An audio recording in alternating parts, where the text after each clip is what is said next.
Makin baik. Di gereja ini ada ibadah doa atau hari apa?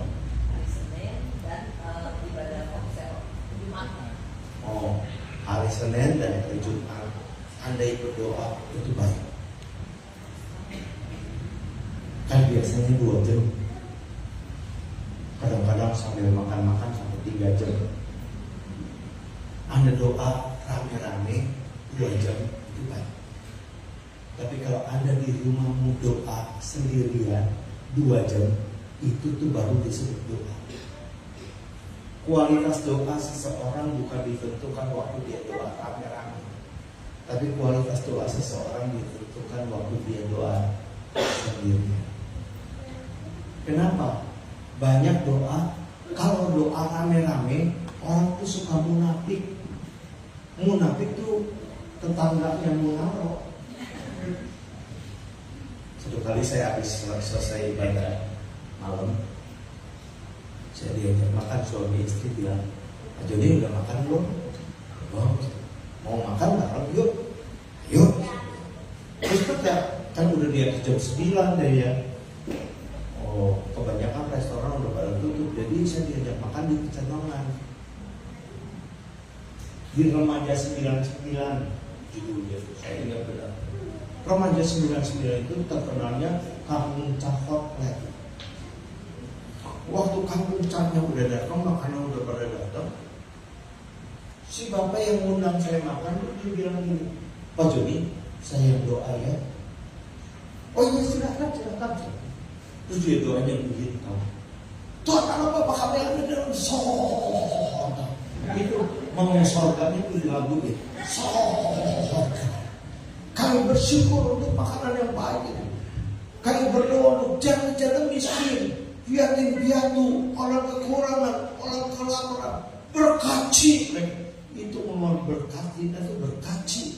Sampai nasi yang tanya yang kering itu jadi berkuah gara-gara berkaci. Ya. Saya pikir hebat, doanya hebat benar. Mau makan aja, ingat doa. Janda miskin, orang yatim piatu, orang kekurangan, orang kelaparan. Saya mah kalau doa, mau makan, Tuhan terima kasih untuk makanan ini. Tolong supaya makan ini jadi berkat buat tubuh saya, nggak bikin saya tambah gendut. Memberikan kekuatan, saya bersyukur dapat Tuhan seperti itu. Nggak pakai ingat janda miskin, orang kekurangan, orang kelaparan segala macam. Tapi ternyata begitu amin, doa dia langsung dijawab Tuhan loh.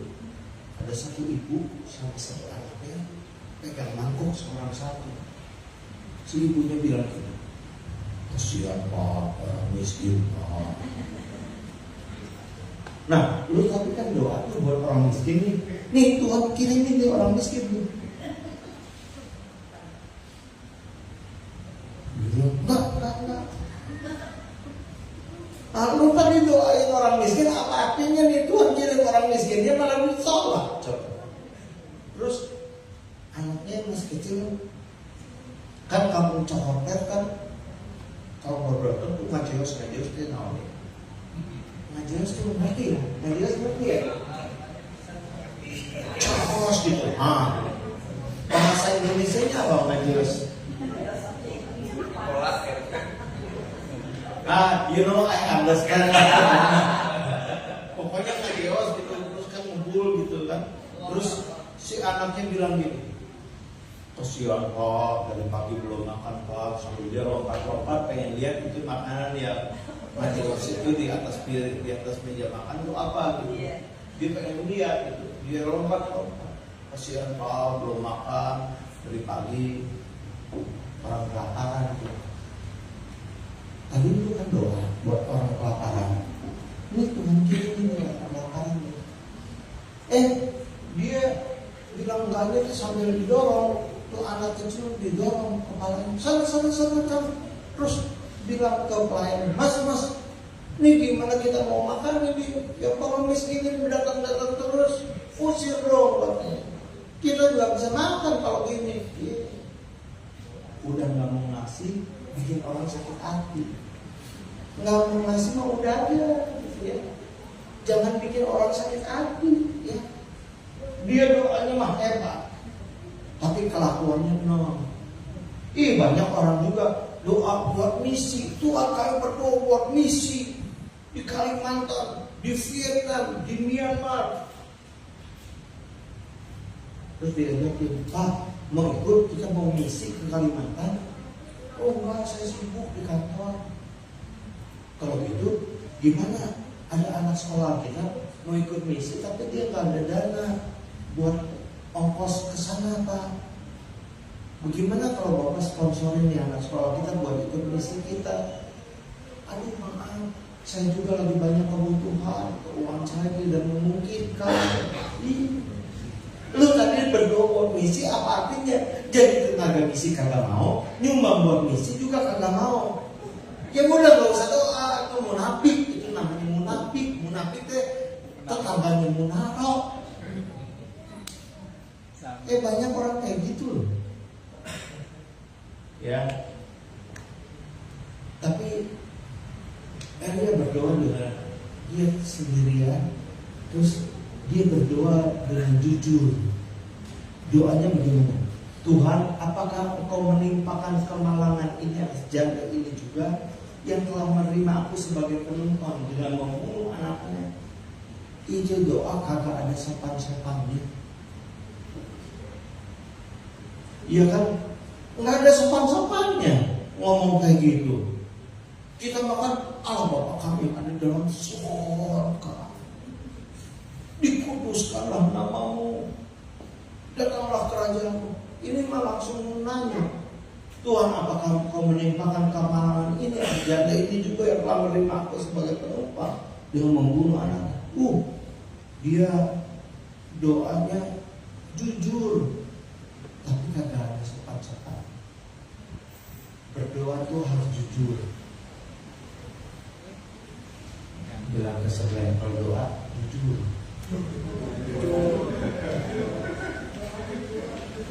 Ya, ada orang doa, katakanlah dia tuh lagi bisnis tuh ditipu sama temannya, ditipu 300 juta, temennya tapi nipu. Terus dia doa begini, Tuhan Engkau tahu teman saya itu nipu saya 300 juta Tuhan. Tuhan ampuni dia, Tuhan berkati teman saya yang nipu itu. Kalau menurut saya mah itu salah doanya gitu. Orang udah ditipu, malah Tuhan berkati orang yang nipu itu. Nggak mungkin. Dia penipu, mana mungkin diberkati Tuhan. Anda baca kitab Mazmur dari Mazmur 1 sampai Mazmur 150. Coba Anda cari doa Daud buat musuh-musuhnya. Anda tahu apa doanya? Biar istrinya jadi janda, biar anak-anaknya jadi yatim piatu.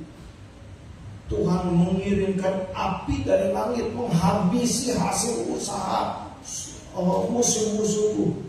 Maksudnya jadi bangkrut. Biar dia jadi mengemis, minta-minta roti. Maksudnya dia sampai buat makan aja susah. Biar penyakit sampar Tuhan kirimkan atas musuh-musuhku. Doa Daud gawat. Tapi waktu Daud ketemu sama Saul yang mau membunuh dia, Daud hatinya tergerak oleh belas kasihan. Dia nggak mau membunuh Saul. Hatinya tergerak oleh belas kasihan. Mana lebih baik? Anda doa Tuhan berkati orang yang nipu saya itu. Terus kita lagi makan di Supermall, makan steak, kan pegang garpu sama pisau kan. Terus orang lain kita tuh lewat sama istri sama anaknya. Hati kita panas, rasanya kita mau tusuk dia. Terus kita potong-potong dia, kita bakar dia jadi sate gitu. Kalau hatimu masih panas, jangan doa berkat. Itu enggak jujur. Berdoalah dengan jujur. Amin. Amin. Kenapa? Sebab Tuhan tuh nggak bisa kita atur. Tapi Tuhan suka dengan orang yang jujur. Nah, saudara-saudara, kemudian Elia berdoa, dia menunjukkan badannya atas anak itu 3 kali. Bu, anaknya umur berapa? 27 dan 20. Oh, udah gede. Ada yang anaknya umur 10 tahun, 11, 12.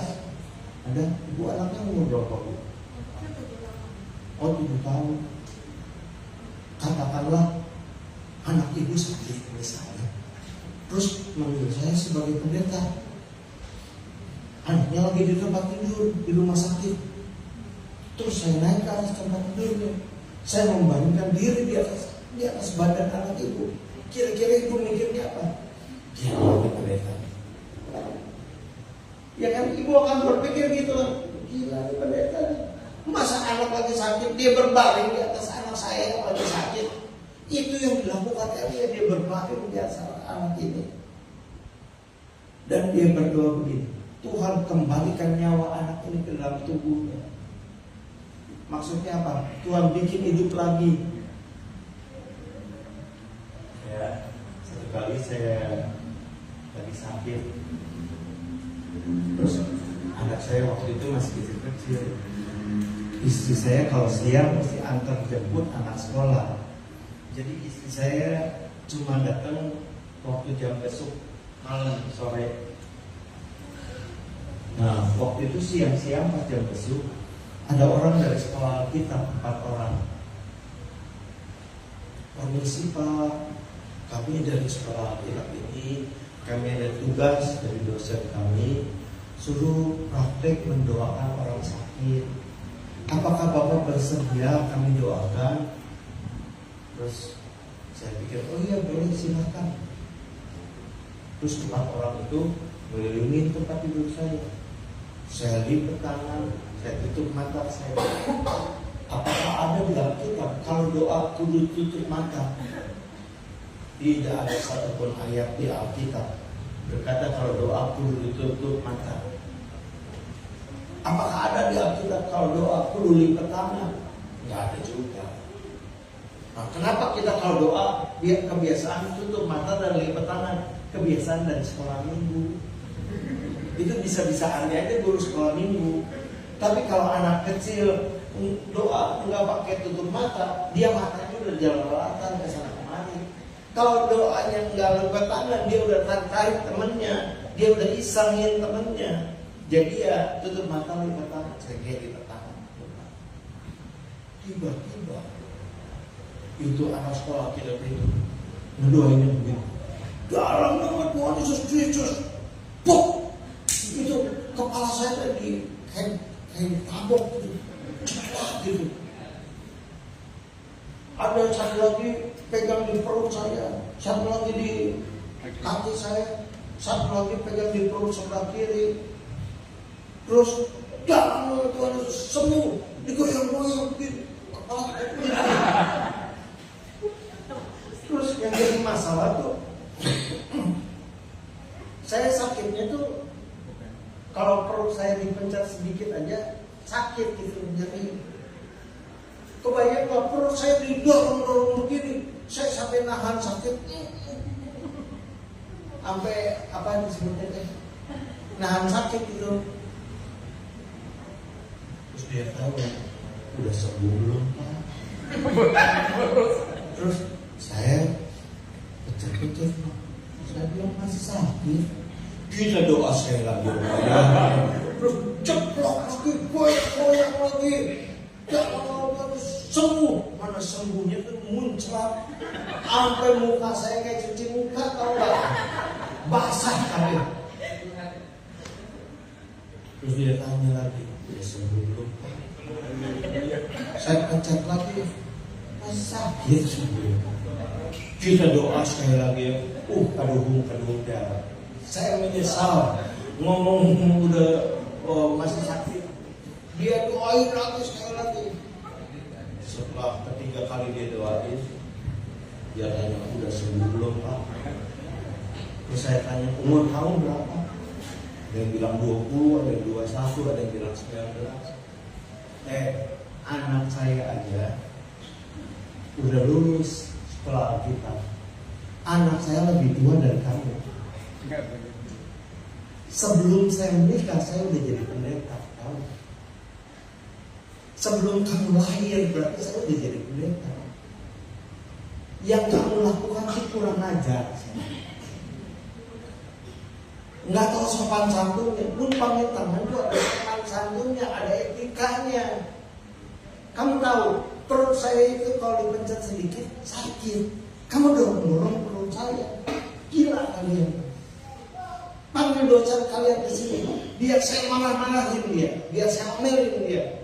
Dia ajarin tuh murid-muridnya etika. Ya, maaf om, maaf pak. Kami permisi ya. Terus dia langsung pergi. Waktu dia pergi, saya ngedumel. Saya bilang, kurang ajar. Terus saya pencet. Udah gak sakit. Beneran saya pencet udah gak sakit. Waktu dia udah begitu, saya pencet udah gak sakit. Saya kayak bilang terima kasih tuh sama anak-anak yang kurang ajar tadi. Tapi kan dia udah pergi, saya pakai infus. Gimana gua perginya?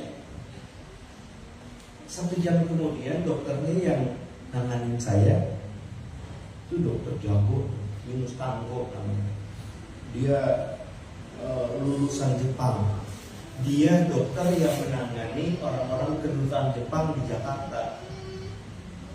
Jadi karena dia memang lulusan Jepang, dia fasih bahasa Jepang, jadi dia nanganin saya. Terus Pak dokter lihat periksa saya, gimana Pak Joni, udah lebih baik? Baik, puji Tuhan dok, saya bilang. Terus diperiksa, terus dia pencet. Sakit nggak Pak? Enggak, saya bilang. Terus dia pencet lebih keras lagi, sakit nggak? Enggak, saya bilang. Terus dia pencet lebih keras lagi, sakit nggak? Enggak. Loh, kemarin dipencet sedikit sakit.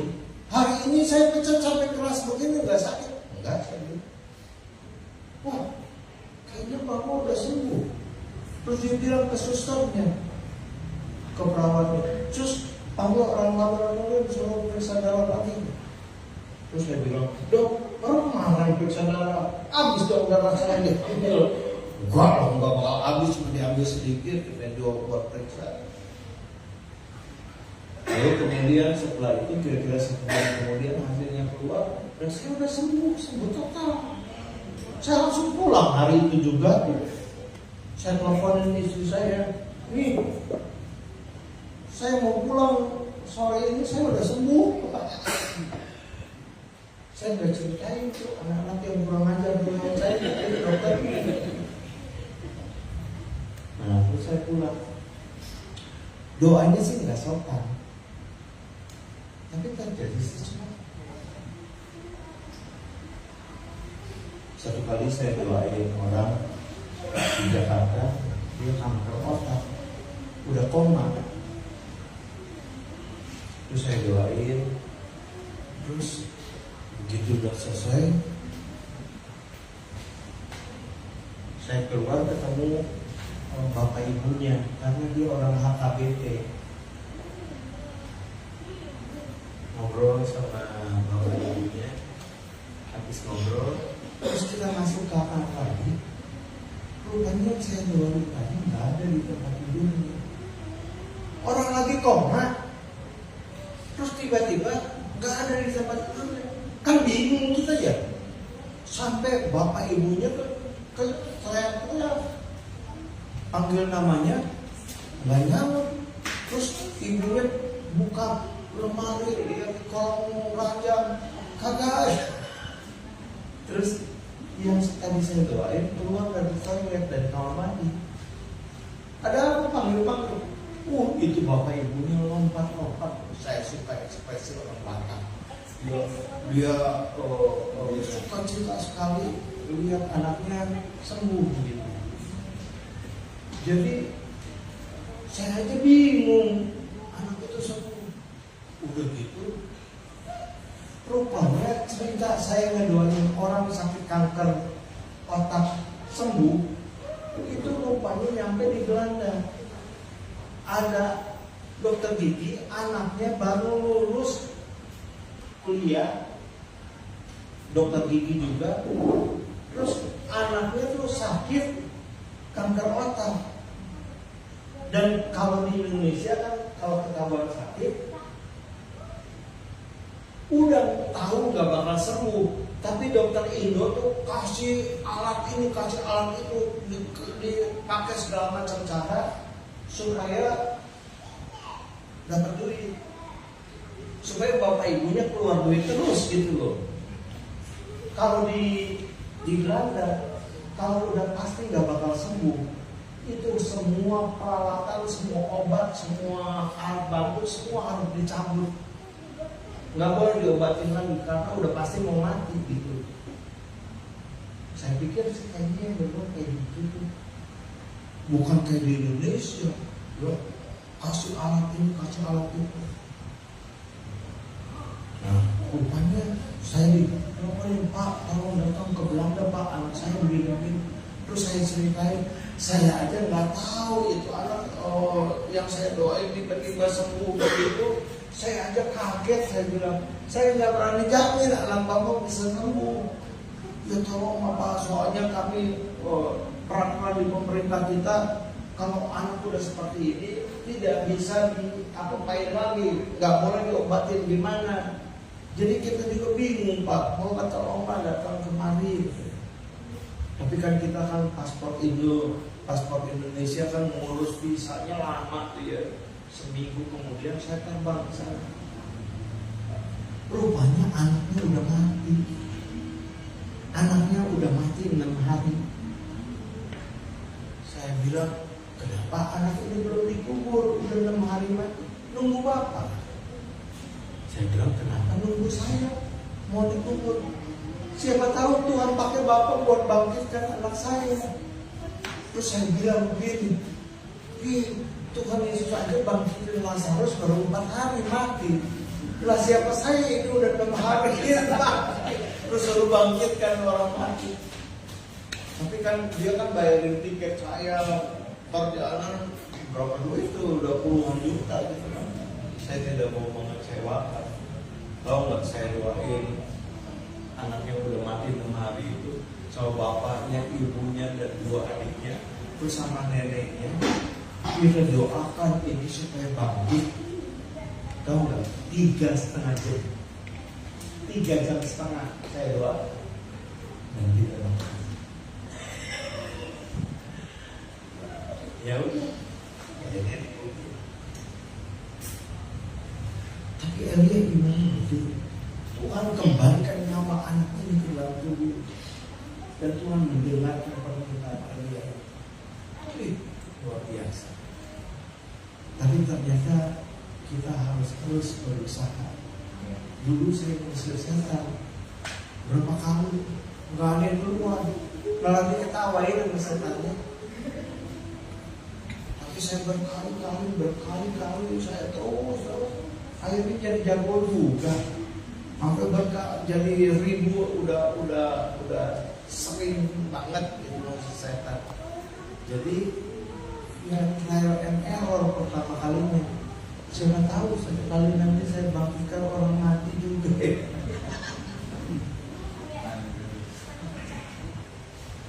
Satu kali saya kan kuliah di seminari Delta di Petamburan. Ada anak orang Petamburan waktu kami muda sama-sama. Dia aktif di gereja itu sebagai pemuda di Petamburan. Saya melayani di GBI Petamburan. Nah, si pemuda yang tadinya pemuda itu sekarang udah menikah, punya anak. Dia tiba-tiba sakit. Sakitnya sangat keras sampai masuk ICU, masuk ICU. Terus istrinya udah habis ratusan juta, udah jual mobilnya buat pengobatan suaminya karena dia ternyata tidak punya asuransi. Terus dia mau jual rumahnya, mau buat pengobatan suaminya. Terus saya datang. Ternyata kalau di ICU Jam besuk kita datang berdua, bertiga, kita doakan boleh. Tapi kalau ICCU berdua itu nggak boleh. Maksudnya supaya nggak ngobrol gitu. Jadi setiap satu pasien itu ditutup pakai kaca Nika gitu.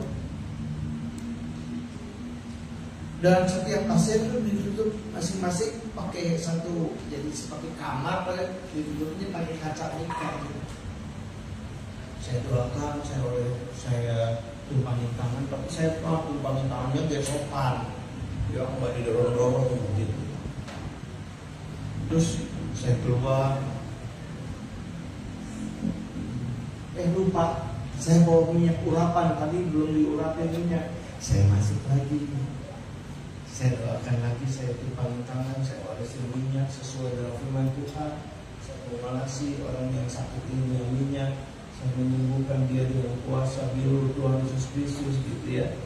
Terus saya keluar lagi. Saya pikir ini udah mau mati nih kayaknya teman saya ini. Terus saya masuk lagi. Saya lagi tumpangin tangan lagi, olesin minyak lagi. Oh berkali-kali Pak. Iya kan udah belajar dari anak sekolah Alkitab yang kurang ajar tadi. Didoain lagi. Terus udah 3 kali saya udah mau pulang. Terus saya lihat tangannya itu kejar-kejar apa?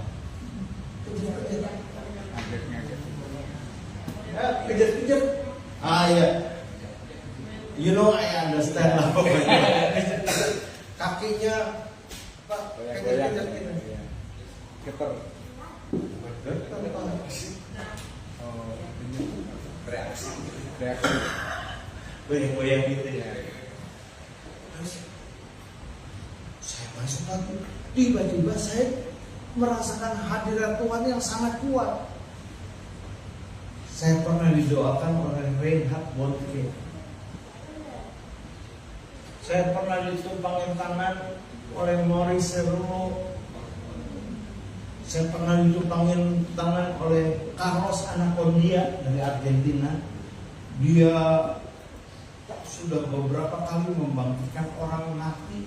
Carlos Anacondia dia menumpangkan tangan orang yang ompong giginya tumbuh baru. Itu Carlos Anacondia. Tapi saya tidak pernah merasakan hadirat Tuhan sekuat itu. Saya merasakan hadirat Tuhan. Terus Tuhan bilang gitu, kelilingin orang yang sakit ini. Saya pikir gimana kelilingin?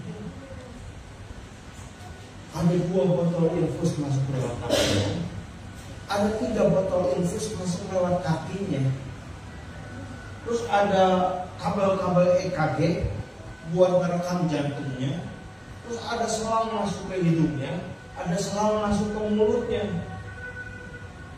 Gimana saya ngelilinginnya? Mana itu kan sempit, gitu kan pakai ditutupin kaca gitu. Kalau saya kesenggol satu kabel atau satu selangnya, kan jadi masalah. Gimana saya ngelilingin? Akhirnya tahu nggak? Saya ngorong-ngorong dia, saya merangkak. Setelah saya berangkat 1 kali, Tuhan bilang sekali lagi. Saya merangkak lagi 2 kali, Tuhan bilang sekali lagi. Buat saya merangkak ini tidak masalah. Tapi ada dokter dan perawat di sebelah sana kan ngeliatin saya. Dia orang yang ngapain tuh ngerangkaknya. Terus dokter di sebelah sana sama perawatnya kan ngeliatin saya juga kan. Malu. Tuhan bilang sekali lagi, saya ketiga kalinya saya kelilingin.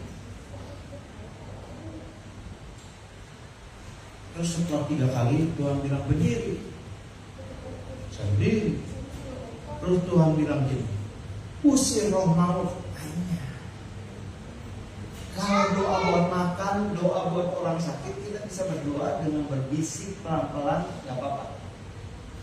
Tapi kalau ngusir setan, ngusir roh maut, nggak boleh berbisik. Itu harus ditengging, tau nggak? Tengging apa? kayak teriak gitu, kayak diteriakin. Aduh, ngobrol aja kagak boleh. Gue mesti nangking gimana nih. Akhirnya doa ekstrim saya mulai keluar. Saya sekarang menyembuhkan teman saya ini. Saya pancarin roh jiwa tubuhnya. Saya menyembuhkan dia dengan kuasa di dalam Tuhan Yesus Kristus. Dan sekarang demi otoritas dari Tuhan, saya usir semua roh maut tidak bisa menjamah orang ini. Saya pagarin dia, tidak bisa diambil oleh roh maut gitu ya. Saya usir, saya pagarin.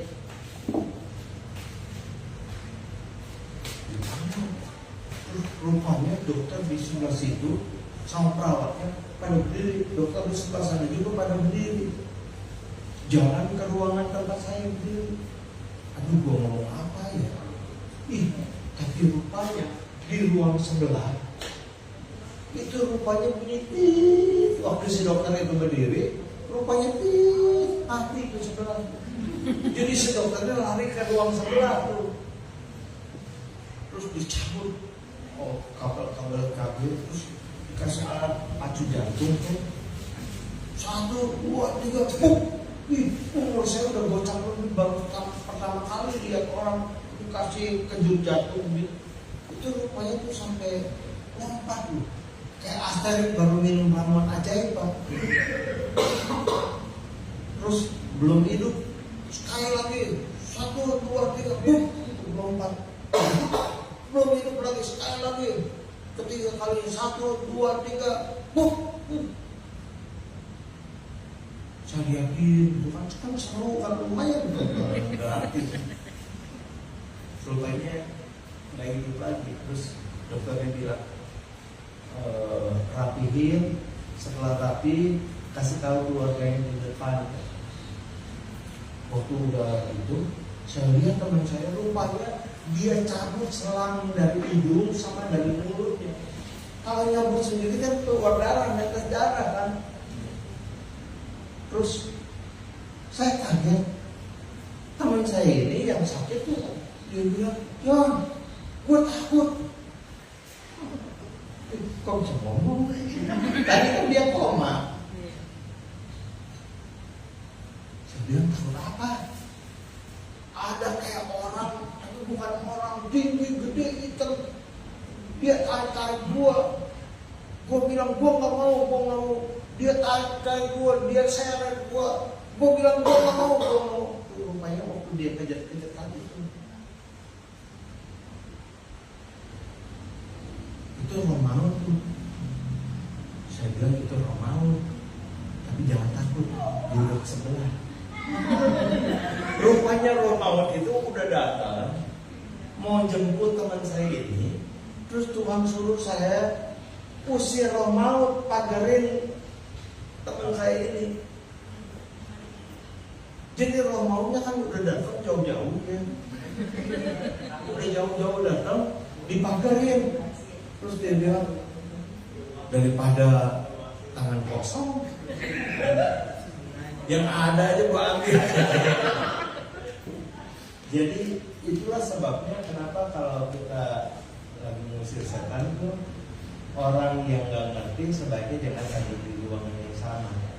Sebab setan itu kita nggak bisa hancurin. Dia cuma bisa diusir pergi kemana? Setan nyari yang paling dekat. Itu sebabnya kalau bisa sih jangan ada orang lain gitu. Terus akhirnya saya ketok-ketok tuh dokter sebelah.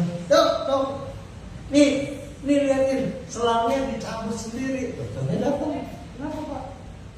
Terus saya bilang ini cabut sendiri. Maksud saya jangan sampai gue disalahin.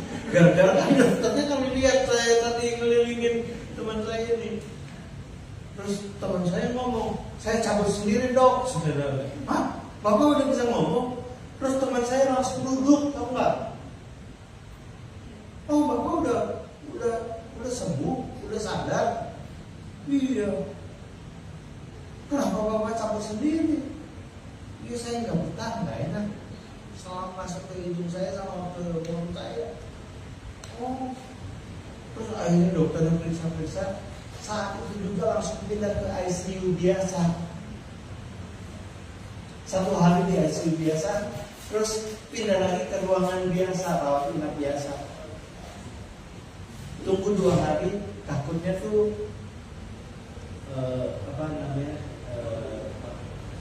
sembuh, tapi cuma berapa jam itu sakit lagi gitu, takutnya kayak gitu. Lalu akhirnya setelah 3 hari benar-benar udah sembuh, akhirnya dia pulang. Nah, ternyata cara Tuhan kerja itu luar biasa. Tuhan tahu waktu yang terbaik. Tapi intinya adalah Anda harus terus doakan, pray until something happen. Doakan terus sampai sesuatu terjadi. Amen. Push, pray until something happen. Waktu Anda doakan, katakanlah ada batu sebesar ini, kita punya palu sebesar ini, terus kita getok 1 kali nggak bakal pecah. Kita getok 10 kali nggak pecah juga. Mungkin getokan 150 kali yang memecahkan batu itu. Tapi ingat baik-baik, bukan getokan ke 150 yang membelah batu itu. Tapi setiap getokan itu punya arti membuat retak-retak kecil yang akhirnya membuat batu itu belah. Doa terus sampai Tuhan jawab doa. Amin. Kami sudah dengar firman Tuhan, kami setuju dengan firman Tuhan. Meteraikan firman-Mu, hamba-Mu selesai berbicara, tapi kebenaran Tuhan tetap ada pada kami. Ingatkan kami terus, supaya kami dengan tekun mendoakan apa yang kami harapkan. Kami percaya ada anugerah Tuhan, ada berkat Tuhan bagi kami semua.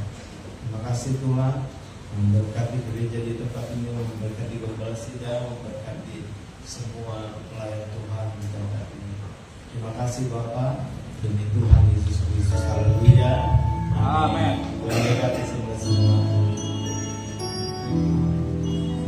Puji Tuhan, luar biasa banyak